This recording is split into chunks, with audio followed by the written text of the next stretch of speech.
Got a doubleheader on NBC and Peacock, including the Spurs and the Thunder. Reggie Miller will be on the call. Wait, how often do the Spurs and Thunder play? And they play one more time after this, February 4th in San Antonio. And I'm here for it. Look, I know they've played, 3 games over the last 2 to 3 weeks, but it has been much watch TV between these two. And if you are listening to both sides, they like to kind of downplay and saying, look, it's not a rivalry, because I agree with them. A rivalry really starts in the playoffs. Like, they have to face one another in the playoffs and then continue to play multiple times. But it feels like it's a playoff type series because they've gone against each other 3 times over the last 2.5 weeks, with the Spurs winning all 3. So tonight, again, I think even though they're the champs, this means more to OKC. And they've had the best record all season. They got off to an unbelievable start, 24-1. But since then, since the Spurs, they haven't played championship-like basketball. So tonight is, to me, in my opinion, a bigger game for the champs because they kind of want to send a message. It's probably an obvious answer, but I'll ask it just to get you on record. If you were buying these 2 stocks, San Antonio or OKC, which one? I'm still going with OKC because they're a proven commodity. Okay. I've seen what they've done under duress. I've seen what they've done over a long stretch. I've seen what they've done in Game 7s, both against Denver and my beloved Pacers. So I think there's more of a track record with the Thunder.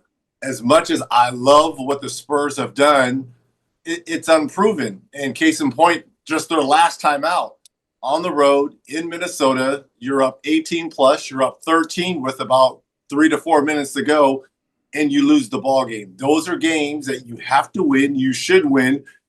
You're the second best team in the Western Conference behind these Thunder. You've got to win games like that. So if you want to be taken serious, you can't let up on the gas, and you got to finish games like that. The Lakers put a patch on their jerseys commemorating LeBron's 23rd season. Why? I have no idea. That's odd. I mean, maybe it's a pat on the back. Or maybe they're signifying, this is it, King. Do you think it is?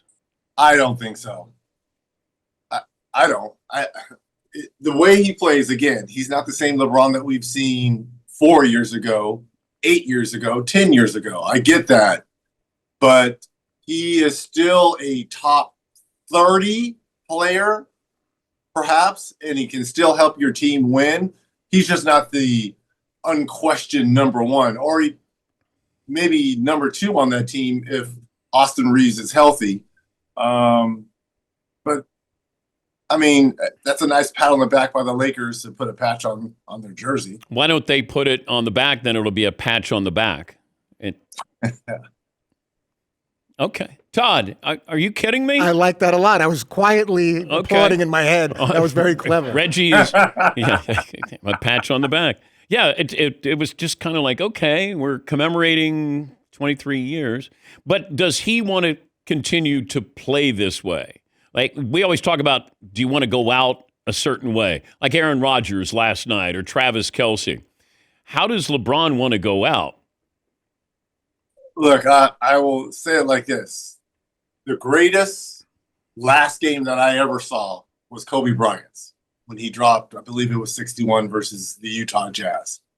That was the best closing game I may have ever seen. And every aging superstar wants to have a go-out game like that. Not that saying that this is LeBron's last season. But I think he wants to have an opportunity, a shot at competing at one more championship. Is this Lakers team built for that?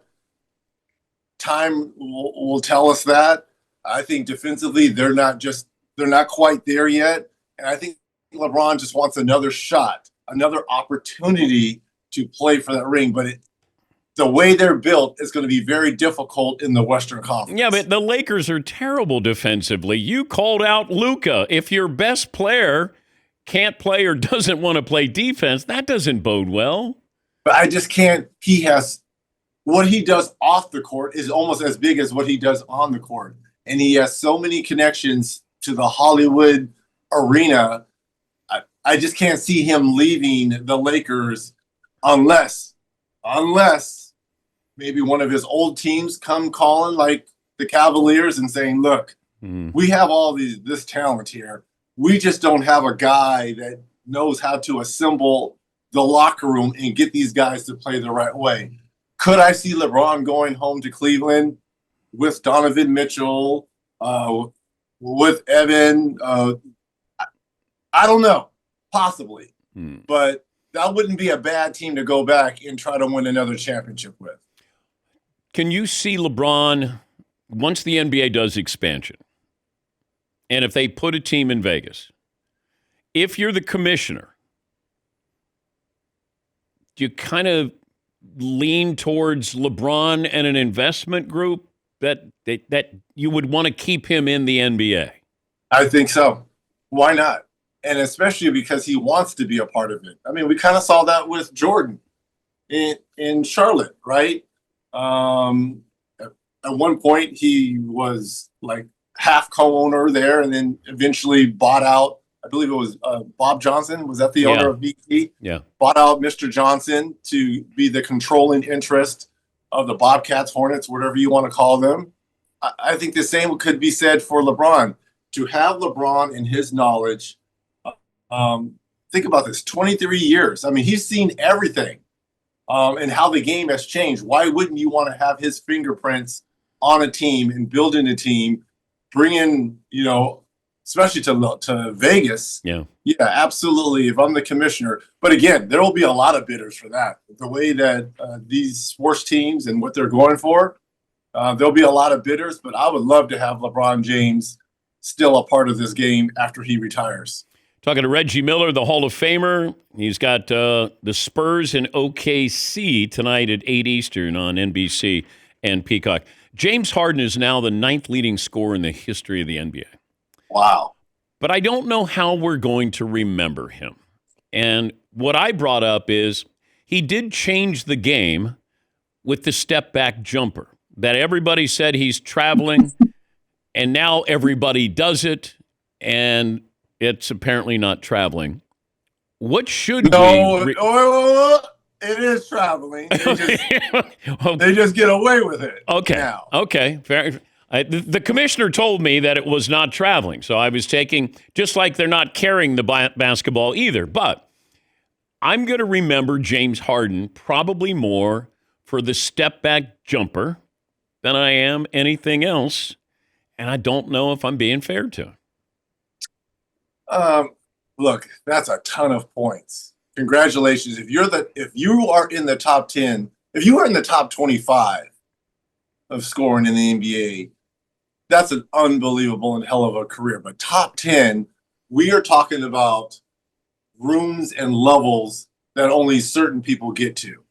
And you've got to have, number one, a game to get you there, but you've got to be healthy and you've got to have luck to get you there. And you've got to be on successful teams where you were the man, where he came off the bench for this Thunder team, went to Houston, and really that's where he made his name. That's where he became a bona fide superstar.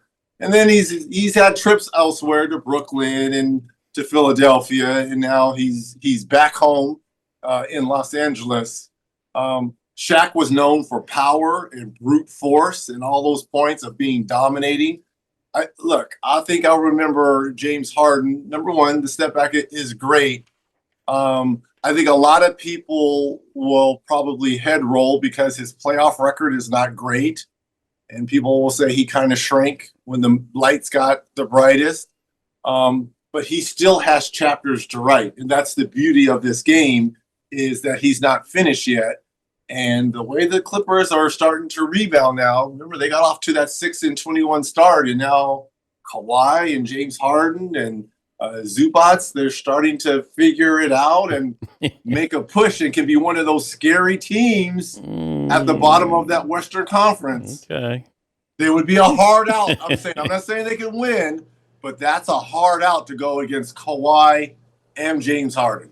Would you rather have the career of Russell Westbrook Jr. the third or James Harden? God. You can't have them both. Both are MVPs. Nope. Both are first ballot Hall of Famers. Nope, you got to pick.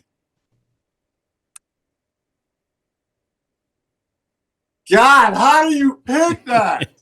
They're almost one and the same. I'm going to go with the guy that's in the top 10 in scoring. I would go with James Harden. But Russ is going to be up there all-time stats too. I mean, triple-double, 2.5 years? Averaging? I mean, that's almost unheard of. Rebounds and assists for guards? I mean...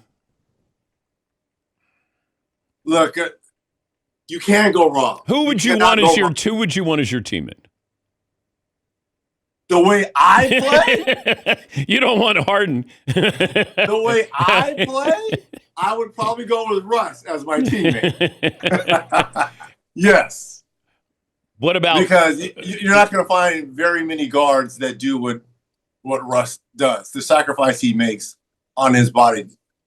When you're rebounding like that, it's a different gene. It's a different mindset. I had Bill Cowher on last hour, and we were talking about when guys came over to date his daughters, his 3 daughters, and he treated them like they were players on the Steelers. Like, these are the things I tell my players. This is what I'm going to tell you about dating my daughter. Your kids are what, 9 and 5?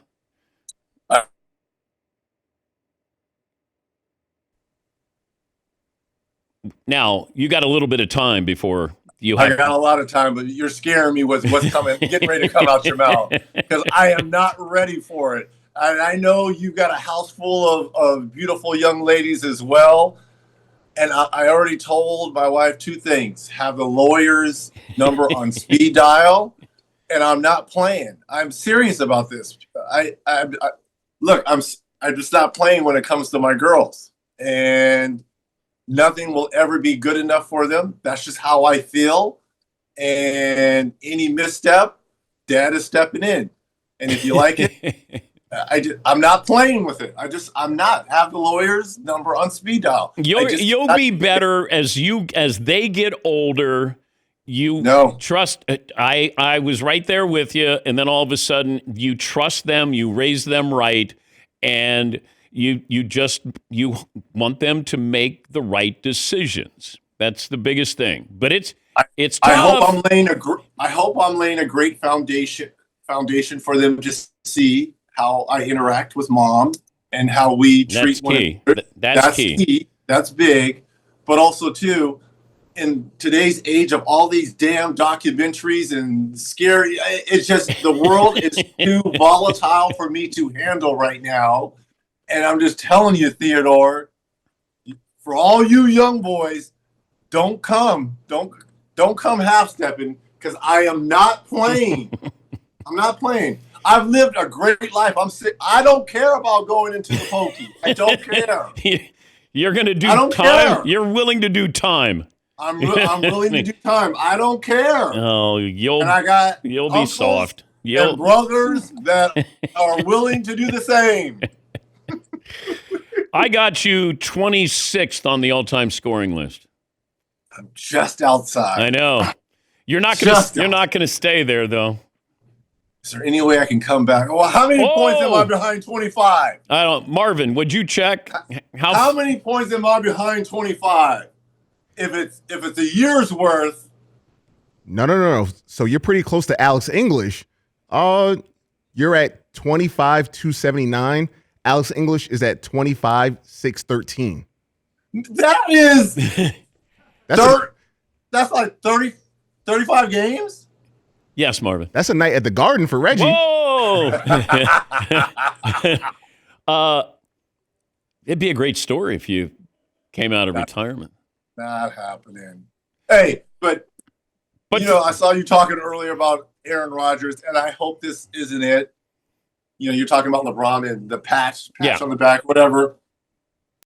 He doesn't want to go on how last night unfolded. Yeah, but there's no guarantee it's any better next year, Reg. I know, but you kind of want to script how it ends. And did you script how it ended? Yes, how I ended in my losses to the Detroit Pistons in the playoffs. I couldn't have asked for a better script. Thank you, Larry Brown. The timeouts. So the fans, it happened at home, them defeating us. I believe it was in game 6 or something. And the timeout by Carlisle, the extra timeout by Larry Brown, the Pistons walking over to our side of the floor in the stand.